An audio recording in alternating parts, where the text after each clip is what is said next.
Hello guys, मैं विवाह गीत गाने जा रही हूँ और ये गीत बेटी का है। और अच्छा लगेगा तो लाइक सब्सक्राइब करना और प्यार दुलार बरसाना और कमेंट में बताना कि विवाह गीत लड़की का कैसा लगा। आप लोग को कमेंट में बताना जरूर। ऊंची बखरिया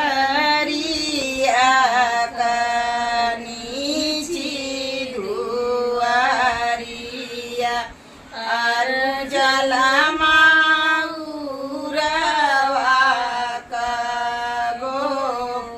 ऊंची बखरिया नीची दुआरिया जलमा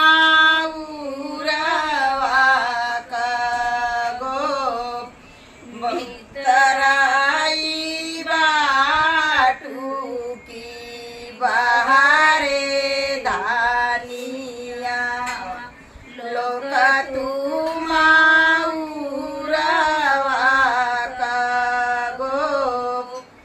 कैसे कालो की श्यामी माऊरे का गो पवा बापा दुआरिया के टार कैसे कालो कियो श्यामी माऊरे का गो पवा बापा दुआरिया